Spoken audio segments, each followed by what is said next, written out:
الحمدللہ رب العالمین، الصلاۃ والسلام علی سید الانبیاء والمرسلین، اما بعد فاعوذ باللہ من الشیطان الرجیم، بسم اللہ الرحمن الرحیم۔ فقال اللہ تعالی فی القرآن المجید، الف لام میم ذالک الکتاب لا ریب فیہ ھدی للمتقین۔ یہ بڑی خوش قسمتی کی بات ہے کہ اللہ رب العزت کسی کو اس کی زندگی میں یہ اعزاز عطا فرمائے کہ وہ اللہ کی مقدس کتاب کو اپنے سینے میں محفوظ کر لے۔ یہ ایک طرح کا زبردست قسم کا معجزہ ہے، دنیا میں اس کی دوسری مثال کوئی نہیں ہے۔ کتابیں دنیا میں بہت ساری ہیں، لیکن لاکھوں کی تعداد میں افراد دنیا میں جس طرح سے ایک اجنبی زبان جس کا اس کی زندگی میں بظاہر کوئی عمل دخل نہیں ہوتا، اس کو یاد کرتا ہے، اور یاد بھی زیر زبر پیش کے ساتھ، یعنی اس طرح سے کہیں کسی جگہ پر کوئی غلطی کا امکان باقی نہیں ہوتا۔ اور آپ دیکھ رہے ہوتے ہیں کہ کس روانی کے ساتھ ہمارے حفاظ جو ہے وہ اللہ کی کتاب کو پڑھ رہے ہوتے ہیں، اور یہ پوری دنیا میں ہر طرف اللہ کی توفیق سے آپ کو دکھائی دیتا ہے۔ تو وہ والدین بھی یقینی طور پر بہت ہی خوش نصیب ہیں، خوش قسمت ہیں کہ جن کو اللہ رب العزت یہ اعزاز دیتا ہے، یہ توفیق دیتا ہے کہ وہ اپنے بچوں کو اللہ کی کتاب کی خدمت کے لیے مختص فرما دیتے ہیں۔ دنیا میں دوڑ اس وقت بہت زبردست ہے، آپ دیکھ رہے ہوں گے کہ ہر بندہ یہ چاہتا ہے کہ اس کا بچہ آگے سے آگے بڑھ جائے، اور آگے بڑھنے کے لیے جو راستہ ہم نے منتخب کیا ہے وہ کیا ہے کہ دنیا کی دوڑ میں جس طرح زیادہ سے زیادہ اپنے بچوں کو دوڑایا جا سکتا ہے، بھگایا جا سکتا ہے، چلایا جا سکتا ہے، وہ دوڑایا جائے، بھگایا جائے، چلایا جائے، اور رزلٹ یہ نکلتا ہے میرے محترم بھائیوں کہ بندہ دوڑتا چلا جاتا ہے، دوڑتا چلا جاتا ہے، دین پیچھے رہتا ہے، ایمان پیچھے رہتا ہے، اسلام پیچھے رہتا ہے، رشتے پیچھے رہ جاتے ہیں، والدین پیچھے رہ جاتے ہیں، اور بندے کو صرف اپنی فکر ہوتی ہے، اس کے علاوہ کوئی دوسری چیز موجود نہیں۔ ہم کس چیز کو آج اپنے لیے سب سے بہتر سمجھتے ہیں، اپنی اولاد کے لیے بہتر سمجھتے ہیں؟ اچھے اچھے دیندار لوگ، بہت زیادہ اللہ کے دین کے ساتھ محبت کرنے والے لوگ، وہ آ کر بات کر رہے ہوتے ہیں، سفارشیں کروا رہے ہوتے ہیں، فلاں اسکول میں بچہ داخل کروانا ہے، فلاں اسکول میں بچہ داخل کروانا ہے۔ جب ان سے یہ کہا جائے اور ان سے یہ پوچھا جائے کہ یہ تو آپ چاہتے ہیں، لیکن ایک سوال ہے، سوال یہ جو بھی آپ کے سامنے عبد الرحمن نے بڑی خوبصورت آواز میں اللہ کی کتاب کی تلاوت کی ہے، اسی قرآن کی ایک آیت ہے، یا ایھا الذین آمنوا قوا انفسکم واہلکم نارا، اے ایمان والو اپنے آپ کو اور اپنے اہل و عیال کو جہنم کی آگ سے بچاؤ۔ تو یہاں پر یہ سوال ہے کہ یہ جس راستے کا آپ اپنے بچے کے لیے انتخاب کر رہے ہیں، والدین سے بڑھ کر بچے کا کوئی بھی دوسرا ہمدرد نہیں ہوتا سوائے اللہ رب العزت کے، یعنی سب سے زیادہ بندے کا ہمدرد کون ہے؟ اللہ رب العزت ہے۔ اور اس کے بعد دنیا میں اگر ہمدردی اور محبت کی مثال کسی پر دی جا سکتی ہے تو والدین پر دی جا سکتی ہے، والدین سے بڑھ کر کوئی بھی ہمدرد نہیں ہے۔ اب وہ کر کیا رہے ہوتے ہیں؟ اپنے بچے کی زندگی کو ڈیزائن کر رہے ہیں، اس ڈیزائن کے مطابق وہ اپنے بچے کو آگے بڑھانا چاہتے ہیں، وہ اس کے لیے دنیا میں کسی مقام اور مرتبے کو حاصل کرنا چاہتے ہیں، تو وہ اسی حوالے سے اس طرح کی کوئی خواہش کر رہے ہوتے ہیں۔ اور جب ان سے پوچھا جاتا ہے کہ یہ بتا دیجئے کہ یہ زندگی جس کو آپ اپنی زبان سے فانی کہتے ہیں، آپ اپنی زبان سے اس زندگی کو ختم ہو جانے والی کہتے ہیں، آپ کی زبان پر ہمیشہ قرآن کی آیت موجود ہوتی ہے، کل نفس ذائقۃ الموت، کہ آپ نے بھی مر جانا ہے، آپ کی اولاد نے بھی مر جانا ہے، آپ میں سے بچے گا کوئی بھی نہیں۔ تو پھر یہ جو ڈیزائن آپ بنا رہے ہیں، جو بعد والی زندگی ہے، جو ہمیشہ کی زندگی ہے، جس میں بندے نے ہمیشہ زندہ رہنا ہے، اس زندگی کے حوالے سے یہ جو ڈیزائن آپ بنانے جا رہے ہیں، اس میں آپ کے بچے کا کیا فائدہ، کیا نقصان ہے، ذرا اس کے حوالے سے سوچ لیجئے۔ گھروں میں بڑا مسئلہ ہے، ممکن ہے میری بہنیں آئی ہوں یہاں پر، گھروں میں بڑا مسئلہ ہے، بہت سارے ہمارے بھائی، بڑے اچھے اچھے بھائی، بہت زیادہ اللہ کے دین سے محبت کرنے والے بھائی، مسجدوں میں آ کر اپنی پیشانیوں کو سجدوں سے سجانے والے بھائی اپنے گھروں سے مجبور ہوتے ہیں، اپنے گھروں سے مجبور ہو جاتے ہیں، دائیں بائیں عورتوں پر بہت زیادہ اثرات ہوتے ہیں اس بات کے، فلاں کا بچہ فلاں جگہ پڑھتا ہے، فلاں کا بچہ فلاں جگہ پڑھتا ہے، فلاں کا بچہ اس اسکول میں ہے، فلاں کا بچہ اس اسکول میں ہے۔ اللہ اکبر۔ اور بات بچوں کی نہیں، آگے بڑھ کر بچیوں کی، بیٹیوں کی ہوتی ہے، ان کے متعلق بات ہو رہی ہوتی ہے، اور اللہ کی قسم اپنے ہاتھوں سے تیار کر کے لمبی چوڑی فیسیں دے کر ہم اپنے بچوں کو اس ماحول میں بھیج رہے ہوتے ہیں کہ جہاں پر ان کی آخرت عاقبت کے نقصان کے علاوہ کوئی دوسرا کام نہیں ہوتا۔ تعلیم حاصل کرنے کے ہم ہرگز مخالف نہیں ہیں۔ آپ کے سامنے بیٹھے یہ مسجد ہے، مسجد کے اوپر اسکول ہے، ہاں جی مسجد کے اوپر اسکول ہے، اس طرح کے بے شمار اسکول بنا چکے ہیں، ہزاروں بچے اللہ کے فضل سے ہمارے اسکولوں میں تعلیم حاصل کرتے ہیں۔ میں آپ کو متعدد بچے اس طرح کے دکھا سکتا ہوں کہ جو ہمارے پاس سے فارغ ہوئے ہوں گے، میٹرک انہوں نے کیا ہوگا، ایف ایس سی ہمارے پاس سے کی ہوگی، اور جا کر ڈاکٹر بنے ہوں گے، انجینئر بنے ہوں گے، اور جا کر کسی باعزت پیشے سے آج منسلک ہوں گے۔ لیکن میرے محترم بھائیوں، ان کے ساتھ ایک اور چیز جاتی ہے جس کا جانا ان کی دنیا کے ساتھ آخرت کے لیے بھی انتہائی ضروری ہے، اور وہ کیا ہے؟ خوف خدا لے کر میدان میں اترتے ہیں، خوف خدا لے کر میدان میں اترتے، قرآن سننا سنانا۔ ہم سب کا بڑا شوق ہے، 2 مہینے رہ گئے، آج آپ نے دیکھا ہوگا جمادی الثانی شروع ہو گیا، اس کے بعد رجب اور شعبان ہے، اور اس کے بعد رمضان جس کو کہا جاتا ہے قرآن کا مہینہ۔ رمضان کو کیا کہا جاتا ہے؟ کہ یہ اللہ کی کتاب کا قرآن کا مہینہ ہے۔ آپ سنیں گے، سنائیں گے قرآن کو بہت زیادہ، بہت زیادہ۔ میں آپ کے سامنے بات عرض کر رہا تھا کہ یہ بڑی شاندار بات ہے، یہ بہت زیادہ فضیلت والی بات ہے، یہ بہت ہی زیادہ کسی بندے پر اللہ رب العزت کا بہت بڑا احسان ہے کہ وہ اس کو موقع عطا فرماتا ہے، اس کو توفیق عطا فرماتا ہے کہ ایسے وقت میں جب دنیا میں دنیا داری کی دوڑ لگی ہوئی ہے، وہ اپنے بچے کو اس دوڑ سے نکالتا ہے اور لا کر اللہ کی کتاب قرآن سے منسلک کر دیتا ہے۔ لیکن ایک بات کا خیال کرنا پڑے گا، وہ کیا ہے بھلا؟ میں بے شمار لوگوں کو دیکھتا ہوں، کیا نام ہے آپ کا؟ حافظ فلاں۔ آپ کا کیا نام ہے؟ حافظ فلاں۔ آپ کون ہے بھائی؟ حافظ فلاں۔ اچھا قرآن کی فلاں سورت سنا دیجئے ذرا، قرآن کی ایک آیت، اس کا حوالہ پوچھنا چاہتے ہیں آپ سے، کیا خیال ہے؟ بتا پاتے ہیں؟ بتا پاتے ہیں؟ کوئی سورت سنا پاتے ہیں؟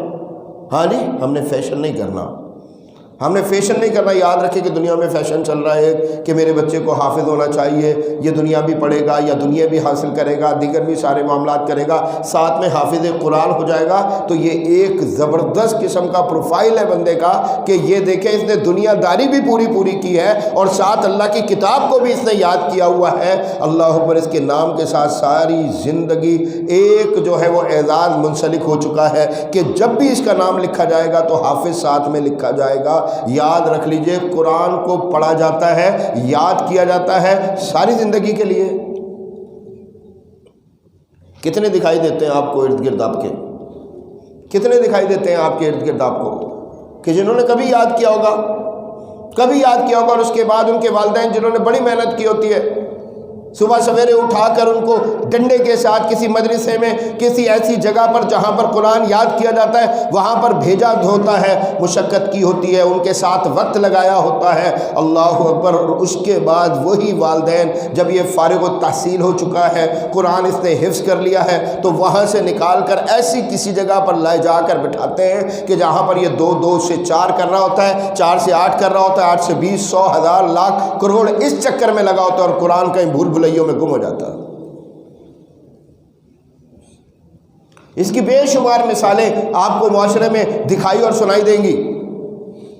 قرآن کے ساتھ یہ رویہ، قرآن کے ساتھ یہ سلوک، اسی کی وجہ سے میرے محترم بھائیوں آج دنیا میں مسلمان اس حالت کو پہنچے ہوئے ہیں۔ لوگ آ کر ہم سے سوال کرتے ہیں قرآن کتنی دنوں میں مکمل ہو جائے گا؟ آپ دیکھ رہے ہوتے ہیں نا، بڑی فکر ہوتی ہے رمضان میں ہمیں، بڑی زبردست قسم کی فکر ہوتی ہے رمضان میں ہمیں کہ جی میں نے پورا قرآن سننا ہے، پورا قرآن، تو کوئی ایسا اہتمام کروائیں۔ 3 روز کا شبینہ ہو رہا ہوتا ہے، میں نے تو 1 رات کا شبینہ بھی دیکھا ہے، 3 جو ہے وہ روز کا شبینہ ہو رہا ہوتا ہے، ہفتے کا شبینہ ہو رہا ہوتا ہے، 15 روزہ جو ہے وہ تراویح ہو رہی ہوتی ہے۔ کیا ہے کہ ذمہ داری ادا کی جائے کس بات کی کہ رمضان میں قرآن سنیں گے۔ اللہ کی قسم کیا قرآن سننا ہی کام ہے؟ کیا قرآن سننا ہی کام ہے؟ پچھلے دنوں ہمارے بھائیوں نے اپنی مختلف مساجد میں ترجمۃ القرآن کی کلاسیں شروع کی، ٹھیک ہے جی۔ تو میں نے ان سے ایک عرض کی کہ ایک چھوٹی سی بات میں آپ کو بیان کرنا چاہتا ہوں، اگر آپ اپنی ترجمۃ القرآن کی کلاسیں اس ترتیب کے مطابق چلا لیں تو عامت الناس کا بڑا فائدہ ہوگا۔ وہ کیا ہے بھلا؟ میں نے کہا آپ نے پیچھے سے چلانا ہے، آگے سے نہیں۔ ہاں جی، قل اعوذ برب الناس سے شروع کریں، الف لام میم سے شروع نہ کریں، قل اعوذ برب الناس سے شروع کریں۔ انہوں نے پوچھا کیوں؟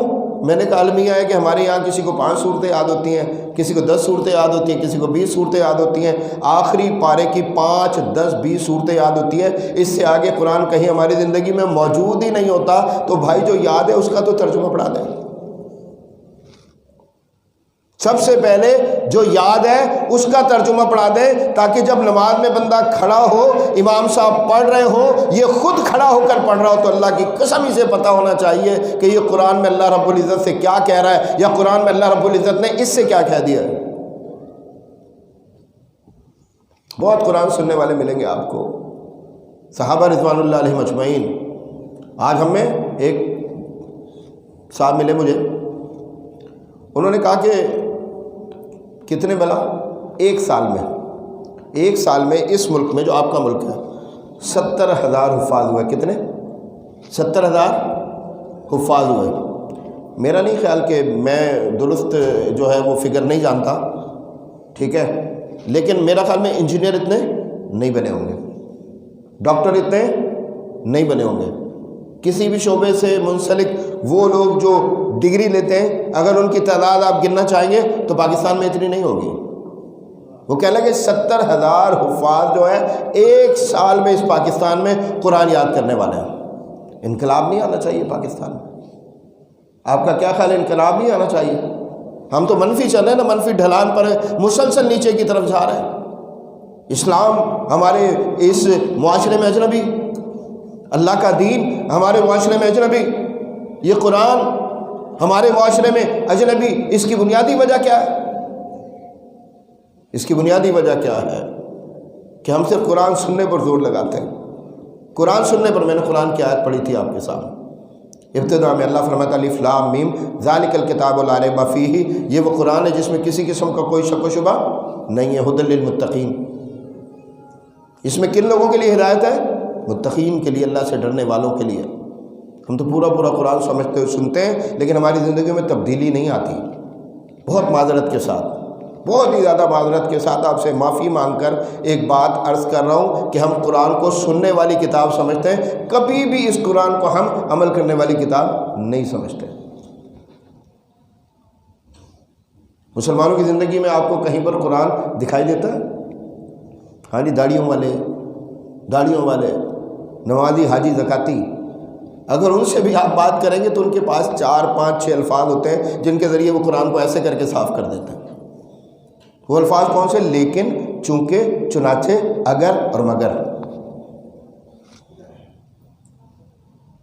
آپ دیکھ لیجئے، بات کیجئے کسی کو، آپ یوں کر رہے ہیں قرآن یہ کہتا ہے، آپ یہ کرنے جا رہے ہیں قرآن کا حکم یہ ہے۔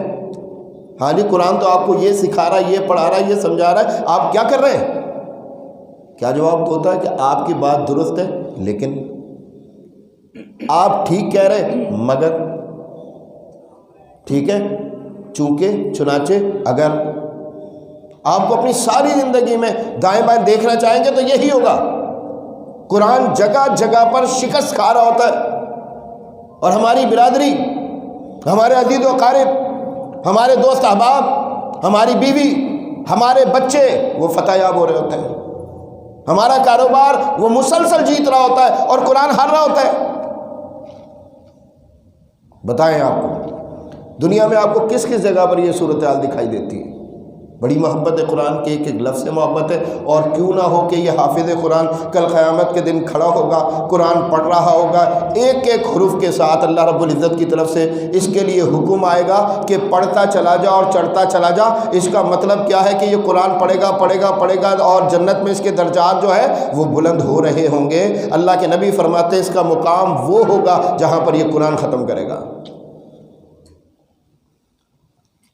اس کا مقام وہ ہوگا کہ جہاں پر یہ قرآن ختم کرے گا۔ اللہ کی قسم جنہوں نے اپنی زندگیوں میں قرآن ختم کر دیا وہ اس کے متعلق کیا فرمائیں گے؟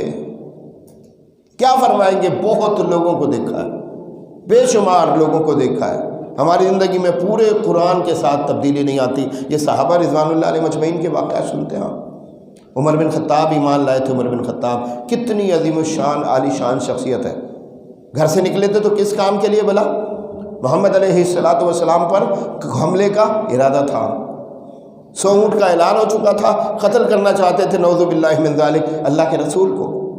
درمیان میں راستے میں ایک صحابی رسول سے ملاقات ہوئی، نعیم بن مسعود ان کا نام تھا۔ جب ملے تو پوچھا، دیکھا کہ عمر جو ہے سخت غضبناکی کے عالم میں تلوار برہنہ ان کے ہاتھ میں موجود ہے، ننگی تلوار لے کر جو ہے وہ ایک جانب چلے جا رہا ہے۔ پوچھا عمر کیا ارادہ ہے؟ کہتا ہے محمد کو قتل کرنے جا رہا ہوں صلی اللہ علیہ وسلم۔ کہتا ہے پہلے اپنے گھر کا حال تو دیکھو، پہلے اپنے گھر کا حال دیکھو۔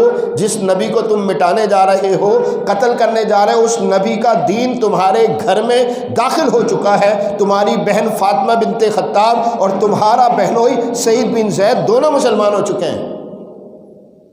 اچھا، راستہ تبدیل ہو گیا۔ اپنے بہنوئی کے گھر کی طرف چل پڑے۔ جب وہاں پر پہنچے تو وہاں پر ایک صحابی محمد صلی اللہ علیہ وسلم کے موجود تھے، خباب بن ارت رضی اللہ تعالی عنہ، اور کیا کر رہے تھے؟ عمر رضی اللہ تعالیٰ عنہ کی بہن اور بہنوئی کو قرآن پڑھا رہے تھے۔ جب عمر کو دیکھا بہن نے تو سب سے پہلے خباب کو چھپا دیا۔ عمر لمبا چوڑا قد، آپ پڑھیں گے عمر کی سیرت کو تو آپ کو پتہ چلے گا کہ وہ بیٹھے ہوتے تھے تب بھی ان کا قد جو ہے وہ لوگوں میں بہت زیادہ نمایاں ہوتا تھا۔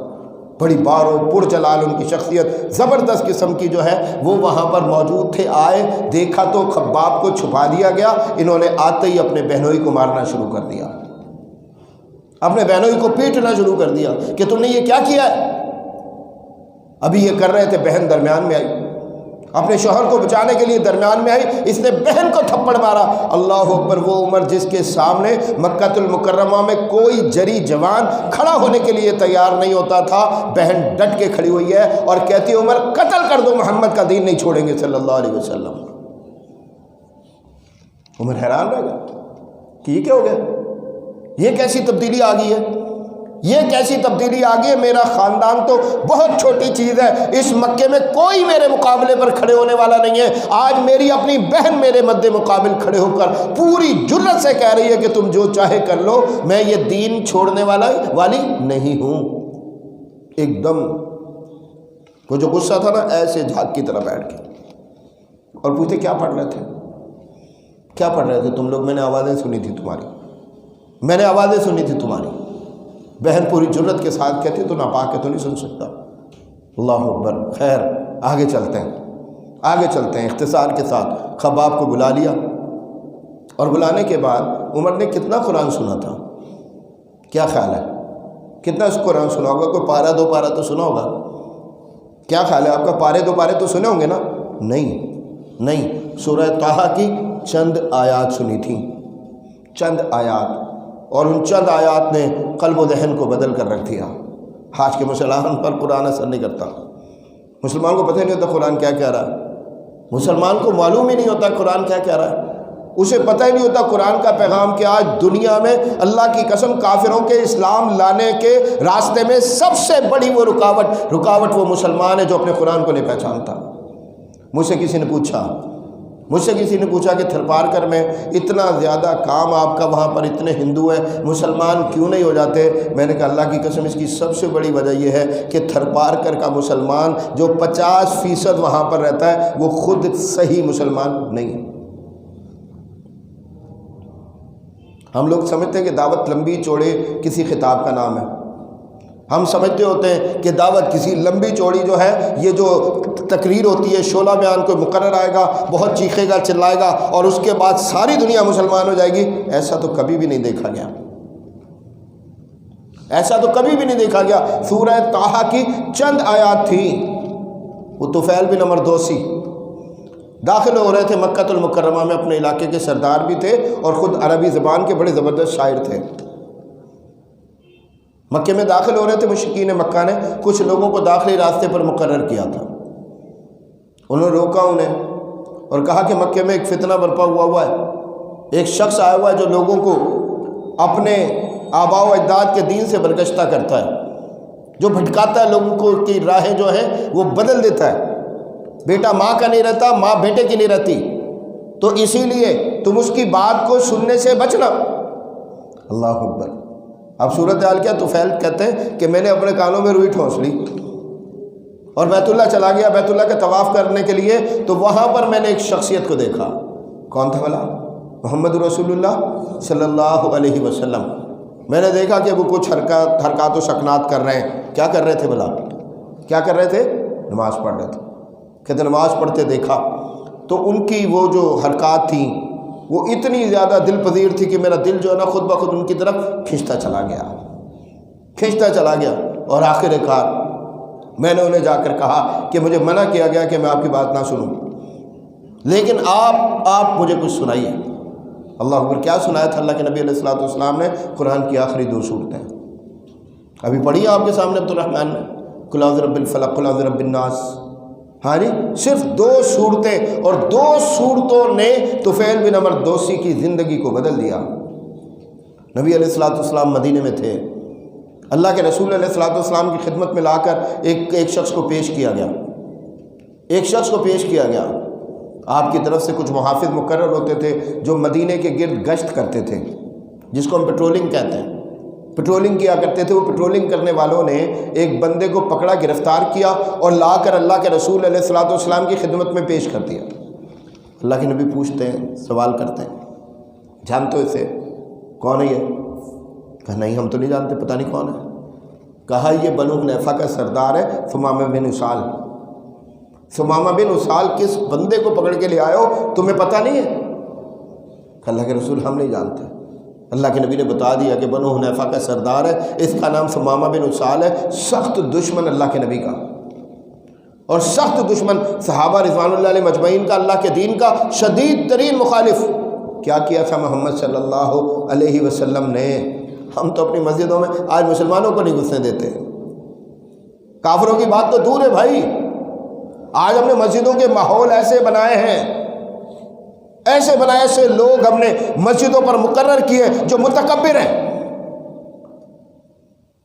ہمیشہ غصہ ان کے یہاں پر دکھائی دے گا آپ کو، کبھی ٹوٹیوں پر غصہ کر رہے ہیں، کبھی لائٹوں پر غصہ کر رہے ہیں، کبھی پنکھے پر غصہ کر رہے ہیں، اور کبھی بلا وجہ صرف اپنا جو ہے اللہ اکبر اپنی رٹ ثابت کرنے کے لیے آپ کو غصہ جو ہے وہ دکھاتے ہوئے دکھائی دیں گے کہ ہاں جی یہ جو بندہ ہے نا، یہ جو زیادہ چیخ رہا ہے، چلا رہا ہے، اس کو ڈانٹ رہا ہے، اس کو ڈپٹ رہا ہے، یہ سارے کام کر رہا ہے، یہ یقینی طور پر اس مسجد کا متولی ہے۔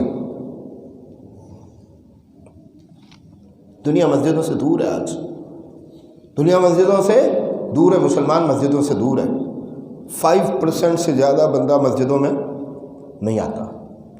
یہ بڑی تلخ حقیقت ہے، آپ مان لیں تب بھی، نہ مانیں تب بھی۔ آپ گن کے دیکھ لیجئے، آپ آبادی کا ریشو نکال لیجئے، اور ابھی جو ہے عصر کی نماز ہوگی، اس میں آپ نمازیوں کی تعداد گن لیجئے، مسجد میں کتنے لوگ ہیں، مسجد سے باہر کتنے لوگ ہیں۔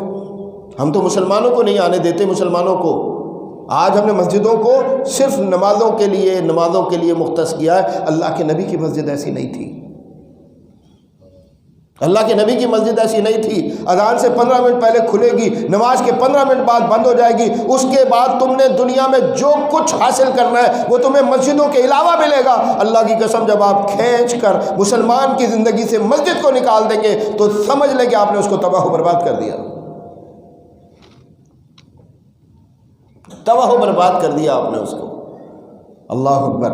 ہم تو مسلمانوں کو نہیں گھسنے دیتے، دوسروں کو کیا کریں گے ہم۔ اللہ کے نبی نے ثمامہ کے لیے حکم دیا کہ اسے لاؤ اور لا کر مسجد کے جو ہے وہ ستون کے ساتھ باندھ دیا گیا۔ 3 دن کافر نبی کا دشمن، صحابہ کا قاتل، 3 دن ستون سے بندھا رہا۔ مسجد بھلا ہاں جی کون سی مسجد کے ستون سے؟ مسجد نبوی۔ آج ہم کسی کو پڑھنے کے لیے کتاب دے دیں۔ ایک بھائی میرے پاس آیا اور کہنے لگے یار قرآن میں نے فلاں غیر مسلم کو دیا تھا، تو آ کر لوگوں نے میرے ساتھ تو اتنا بڑا مسئلہ پیدا کر دیا کہ یار قرآن تم نے جو ہے وہ کافر کو دے دیا، اس سب سے بڑھ کر قرآن کی ضرورت کس کو ہے؟ کیا خیال ہے؟ ہم کہتے ہیں قرآن شفا ہے یا نہیں ہے؟ آپ بتائیں قرآن شفا ہے یا نہیں ہے؟ تو اس کائنات میں سب سے بڑا بیمار کون ہے؟ جو مشرک ہے، جو کافر ہے، جو اللہ کا باغی ہے، جو اللہ سے دشمنی پال کر بیٹھا ہوا ہے، جو بھٹکا ہوا ہے، گمراہ کو، اللہ کو نہیں پہچانتا۔ آج ہم نے اس کو قرآن سے دور کیا ہوا، آج ہم قرآن کا پیغام اور میسج جو ہے وہ دنیا کو نہیں پہنچا پا رہے۔ یہ بہت بڑی حقیقت ہے۔ اور نتیجہ کیا ہے؟ نتیجہ کیا ہے؟ اللہ کی قسم کہ ہم نے لوگوں کو کیا سمجھانا ہے، کیا بتانا ہے، کیا چلانا ہے، آج ہم خود جو ہے وہ ذلت اور گمراہ جو ہے وہ رسوائی کی گہری دلدل میں گرتے چلے جا رہے ہیں۔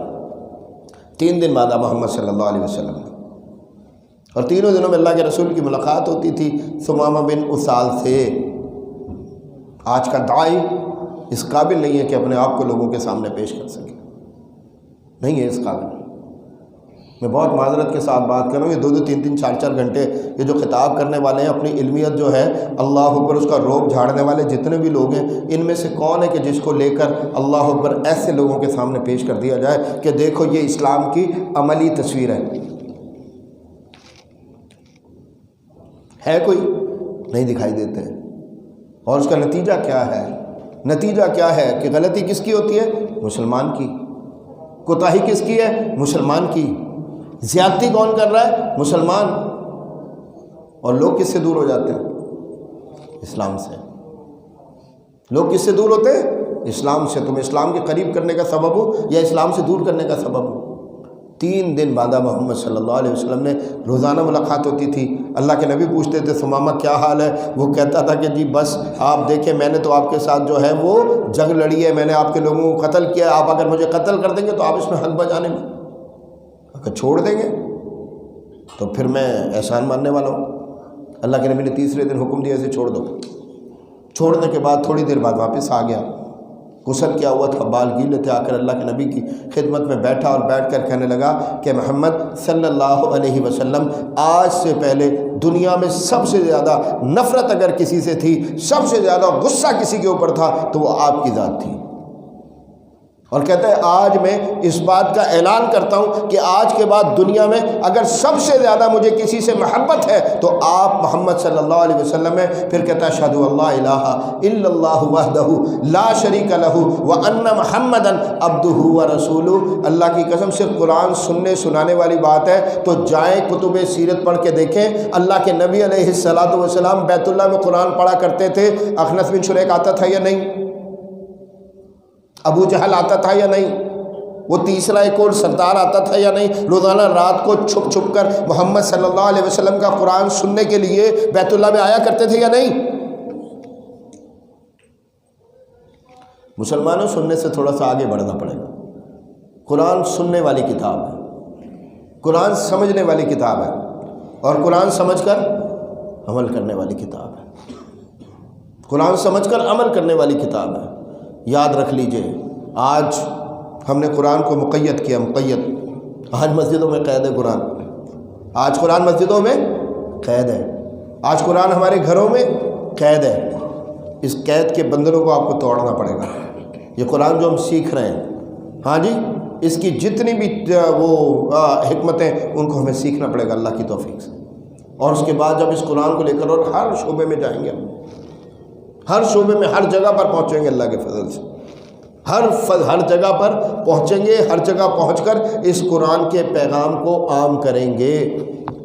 یاد رکھ لیجیے، قرآن پڑھنے اور سمجھنے کے بعد جب بندہ دنیا پڑھتا ہے نا تو اس کو ہر جگہ قرآن دکھائی دے رہا ہوتا ہے، ہر جگہ پر قرآن، ہاں یہ بھی ہے، یہ بھی ہے، یہ بھی ہے۔ ایک ہی بندہ ہے نا، وہ ذاکر نائک، آپ دیکھتے ہوں گے اس کو، دیکھتے ہیں اس کو کہ پوری دنیا کے اعتراضات اور اشکالات کا جواب دے رہا ہوتا ہے، اور کہاں سے دے رہا ہوتا ہے؟ کیا خیال ہے؟ ہاں جی، اسی قرآن سے، کیا خیال ہے؟ دے رہا ہوتا ہے۔ میرے محترم بھائیو، یہ جو اجنبیت ہے نا اللہ کی کتاب کے ساتھ، اجنبی ہے نا ہمارے لیے قرآن، ہے یا نہیں ہے؟ ایسے ہی ہے کہ ہم اس کتاب سے اجنبی اور یہ کتاب ہم سے اجنبی۔ اس اجنبیت کو انشاءاللہ ختم کرنا پڑے گا۔ بہت ہی اچھا رویہ ہے، بہت شاندار اور بہت عالیشان ہے کہ ہم اپنے بچوں کو قرآن پڑھاتے ہیں، قرآن سکھاتے ہیں، قرآن یاد کرواتے ہیں، لیکن اس کے بعد میں یہ سمجھتا ہوں کہ والدین کی ایک بہت بڑی ذمہ داری مزید ہے۔ وہ کیا ہے بھلا؟ کہ ساری زندگی جب تک اللہ نے ان کو توفیق دی ہے اپنے بچوں کے اس خزانے کی حفاظت کرنی ہے۔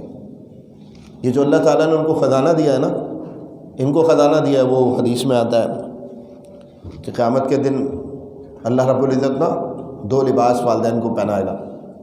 ہاں جی، بہت زبردست نور، ان کا مقصد نور کے لباس بہت شاندار قسم کے۔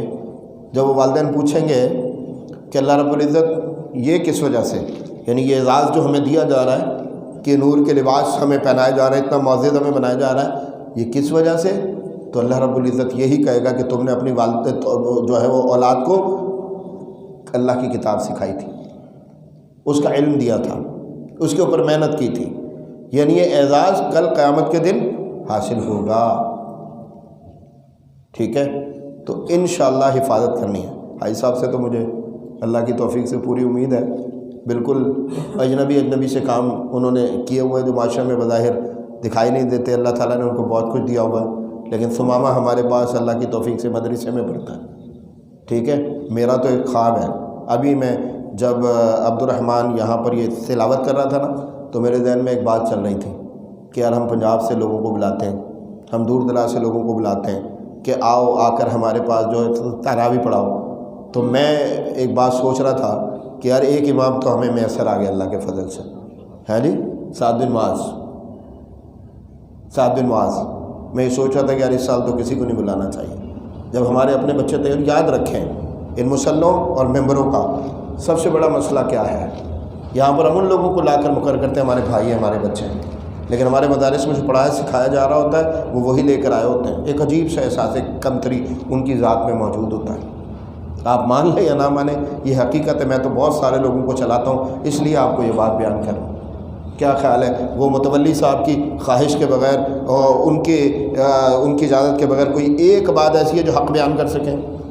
وہ لوگ جو مسجدوں پر خرچ کرنے والے ہیں، وہ لوگ جو مدارس پر خرچ کرنے والے، حالانکہ ان کو تو یہ بات سکھائی جانی چاہیے کہ بھائی تم پر احسان کرواتا ہے وہ بندہ کرتا ہے کہ جو لا کر تمہارے مال کو اللہ کے دین پر خرچ کروا رہا ہے، وہ تمہارا محسن ہے۔ لیکن کیا کسی کی مجال ہے کہ وہ ان کی مرضی کے بغیر کوئی بات کر سکے؟ نمازوں میں آپ نے دیکھا ہوگا 2 منٹ نماز میں زیادہ ہو جائے تو کیا صورتحال بنی ہوتی ہے۔ لیکن اپنا کاروبار کرنے والا اور ان تمام جکڑ بندیوں سے آزاد کوئی بھی شخص آ کر مصلی پر کھڑا ہو جائے، ہاں جی، اس ممبر پر کھڑا ہو جائے اور اس ممبر پر کھڑا ہو کر اللہ کا دین سناتا ہو، تو آپ کا کیا خیال ہے کہ اس کا انداز کیا ہوگا، اس کا طور طریقہ کیا ہوگا؟ ہاں جی، کیا طور طریقہ، کس طرح سے اللہ کے فضل کے ساتھ وہ زیادہ بہتر انداز میں اللہ کے دین کی خدمت کرے گا۔ تو یہ راستہ ہے جو بھائی صاحب نے اپنے بچوں کے لیے اللہ کے فضل سے اختیار کیا ہے۔ مجھے معلوم ہے، اچھی طرح سے جانتا ہوں کہ ادھر ادھر سے بات بھی سننے کو ملتی ہے، اس طرح کی باتیں بھی کی جاتی ہیں، کچھ اور بھی کرنا چاہیے تھا، یہ بھی ہونا چاہیے تھا، وہ بھی ہونا۔ یاد رکھیں یہ رزق جو ہے یہ کسی تعلیمی ڈگری کے ساتھ منسلک نہیں ہے۔ ایک صاحب آئے ہمارے پاس جب ہم نے ابتدا میں مرکز بنایا سعد بن معاذ، تو ہمارے پاس آئے، مجھے کہنے لگے انگریزی کے بغیر دنیا میں ترقی کرنا ممکن نہیں ہے۔ میں نے کہا سر آپ کیا کرتے ہیں؟ کہ فلاں